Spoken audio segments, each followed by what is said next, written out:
Carlo, bonsoir. Bonsoir. C'est un nul logique pour vous, c'est normal ou pas? Non, nul logique, je pense, pour comme étaient les matchs.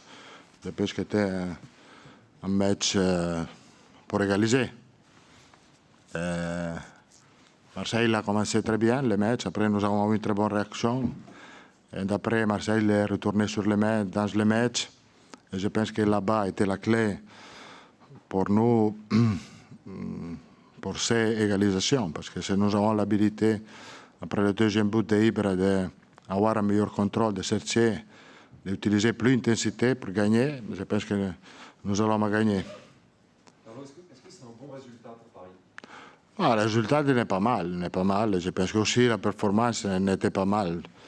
Peut-être que le deuxième mi-temps, nous pouvons utiliser plus d'intensité, plus de vitesse dans le camp adversaire. Mais je pense que n'était pas facile aussi. Parce que je pense que le match de mercredi n'a pas donné à nous la possibilité de jouer avec plus d'intensité. Est-ce que c'était le derby auquel vous attendiez? C'était un classico, je pense, après les premières 10 minutes, où étaient quelques problèmes sur le terrain. Après, le match était correct. Bien arbitré, était correct. Les deux équipes peut-être un peu fatiguées sur la fin? Un petit peu, je pense que nous sommes été un petit peu fatigués la deuxième mi-temps, où tu dois jouer avec plus d'intensité. Marseille a pensé pour défendre, il a utilisé tous les joueurs dans leur mi-camp et pour casser la défense, tu dois jouer avec plus d'intensité. Carlo, est-ce que le talent de Zlatan éclipse un petit peu les absences de certains joueurs dans l'animation offensive? Heureusement qu'il est là, on a presque envie de... Zlatan, il a fait très bien sur 2 coupes franques. Après quelques bonnes combinations, nous avons eu quelques chances pour marquer avec Pastore la première mi-temps, Gamero la deuxième mi-temps. Je pense qu'il est bien, Ibrahimovic, il est bien utilisé dans notre jeu. Il marque et c'est bon pour nous. Est-ce que vous espériez ce soir passer leader ou est-ce que vous avez déjà encore des temps? Non, mais nous n'avons pas pensé d'être leader après ce match. Nous sommes venus ici pour essayer de gagner, naturellement. Le championnat il est trop loin. Je pense que Marseille il est une très bonne équipe, solide, avec expérience. Il sera un bon race pour le titre. Carlo, bonsoir. On avait dit que ce serait une semaine test pour le Paris Saint-Germain avec ce match à Porto en Ligue des Champions, le déplacement à Marseille. Est-ce que le test pour vous est satisfaisant? Est-ce que Il est un test et je pense que nous devons penser à ce qui est arrivé en ces 2 matchs. Je peux dire que nous devons améliorer parce qu'ils ont démontré ces 2 matchs que nous devons améliorer et nous avons la qualité pour faire ces choses. Vous êtes satisfait de la performance de Verratti? Pas ce soir, mais c'est normal. Il est très jeune. Et en ce moment, nous avons beaucoup de joueurs pour remplacer le milieu de terrain. Mais il n'a pas fait un bon match. Et pour cette raison, il était replacé. Un peu après l'heure de jeu, il y a eu un temps fort du PSG. Et curieusement, vous faites sortir Menez pour faire rentrer Van der Wiel. Est-ce que vous avez été trop prudent? Vous avez manqué d'ambition? Non, pas de prudence, parce que je pense que j'ai replacé Menez pour mettre un joueur plus fresque sur le côté. Oui, mais dépend qu'est-ce que tu vas dire à les joueurs, des joueurs défensifs ou offensifs. Van der Wiel, il a l'habilité pour jouer à côté. Vous pensez que Zlatan a fait taire les critiques ce soir? Il était resté 2 matchs sans marquer. Ah oui, non, je ne pense pas. Ils ont dit qu'il était fatigué, mais peut-être. Mais pas de problème, j'ai dit que aussi 80% il est bon pour jouer. Carlo, malgré votre expérience, est-ce que vous arrivez quand même à être un impressionné face à des gestes comme ce qu'a fait Zlatan aujourd'hui? Les 2 buts qu'il met sont magnifiques. Oui. Vous avez le temps de vous dire c'est impressionnant? Non, je ne suis impressionné parce que je connais très bien Zlatan. Il est un grand buteur, il est un grand joueur. Je pense qu'il est un joueur complet parce qu'il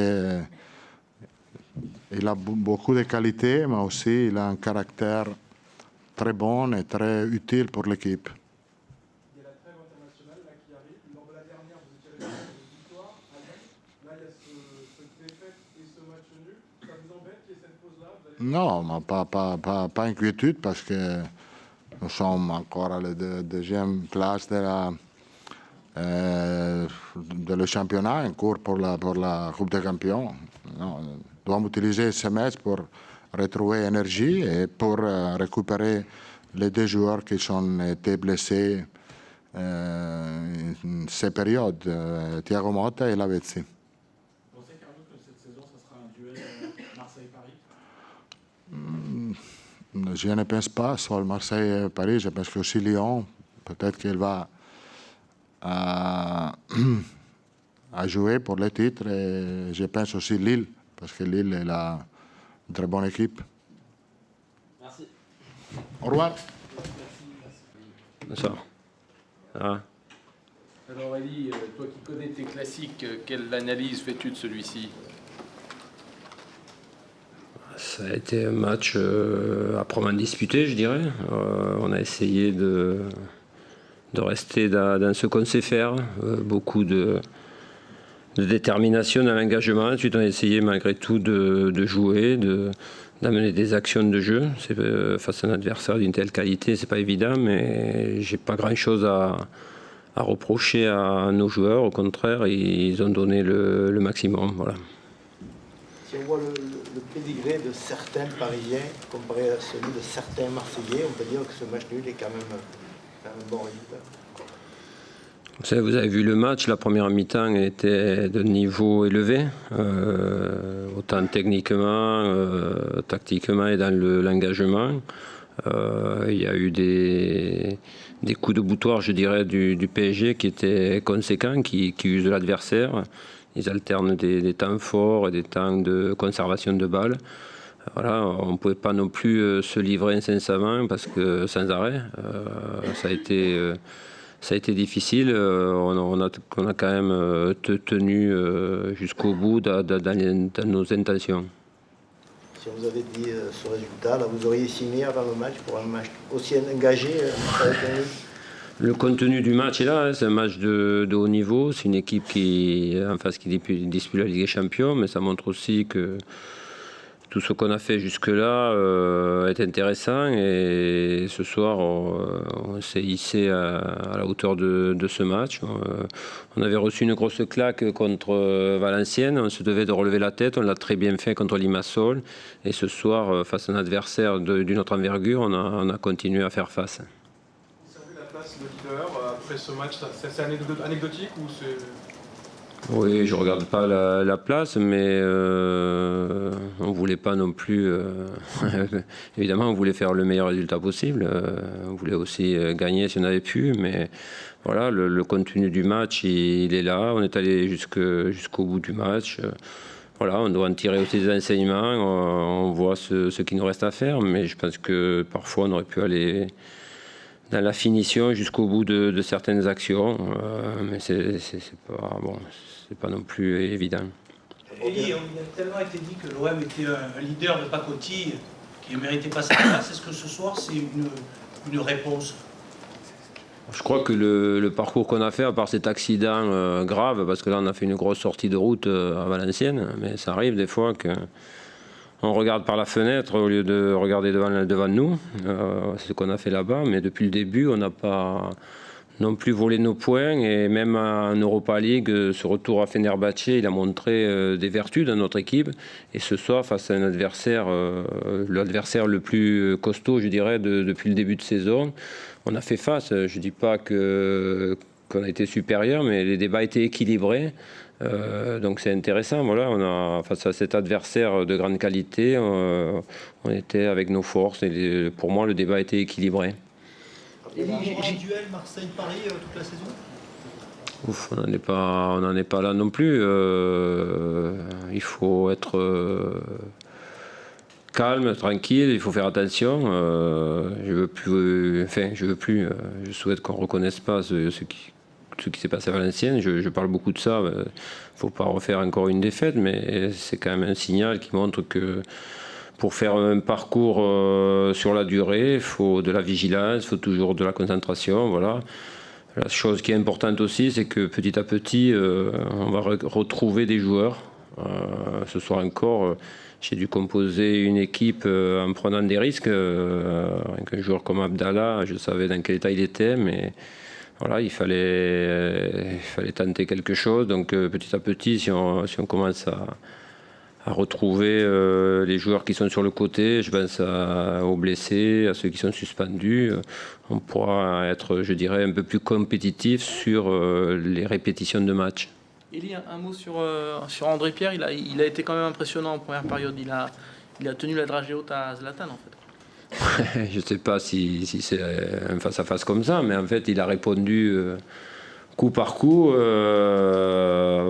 au but du PSG.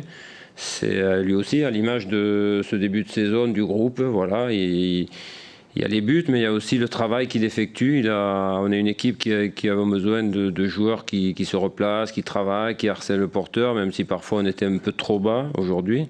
Mais on a besoin aussi de ce replacement, de couper les espaces et d'être ensuite dans le pressing. Et ça, il nous aide beaucoup. Voilà, c'est tout un travail il est récompensé. Nous sommes récompensés, toute l'équipe, par ses buts, mais il y a aussi tout le travail à côté. Est-ce qu'il t'a impressionné là, sur les buts qu'il met, sur le rôle de leader qu'il endosse? On n'avait presque pas vu Gignac comme ça depuis qu'il est là. Depuis le début de saison, il marque des buts. Il a marqué déjà d'autres buts, mais chez lui, il y a cette détermination, cette hargne qui caractérise les buteurs. Voilà, il faut que ça tienne, il faut que ça continue. C'est comme toute l'équipe, tout le groupe. Il faut qu'on continue à chaque fois à avancer solidaire et déterminé. Après l'égalisation, on vous a vu encourager fortement Mandanda. Vous êtes fait un peu réprimandé par l'arbitre d'ailleurs. Vous êtes fait un peu réprimandé par l'arbitre parce que vous êtes rentré sur le terrain, je crois. Ouais. Après l'égalisation. Est-ce que vous avez senti, vous avez eu peur à ce moment-là qu'il soit particulièrement mis à rude épreuve, ou est-ce que vous avez senti après qu'il ait pris les 2 buts qu'il avait besoin de... Non, c'est un tout, vous savez, c'est notre capitaine et il transmet aussi la détermination à tout notre effectif. C'est un relais pour moi et je pense que voilà, il y a on vit ensemble les choses, on les partage, c'est pas calculé. Je sais que lui, il peut aider toute l'équipe et par son investissement, il peut pousser toute l'équipe à se surpasser. Et c'est pas parce qu'on avait égalisé que le match était fini. Il allait falloir encore lutter, se battre. Et son rôle de leader est important. Voilà, c'est tout. Vous n'avez pas créé un moment que Paris le mette plus à contribution? Il est là pour ça. Après, Paris fait son jeu, mais je sais aussi qu'il est capable de faire face. Voilà. Vous êtes fier ce soir? Dernière question. Fier de vos joueurs, fier de votre position au classement? La position... C'est Paris en face quand même. Ouais, je ne vais pas dire que je suis fier de la position, mais je suis fier effectivement. Enfin, je suis heureux pour nos joueurs, fier de ce qu'ils font. Et comme je l'ai dit au début, je n'ai rien à leur reprocher. Et je félicite leur courage, leur envie, leur abnégation. Ils ont vraiment beaucoup donné.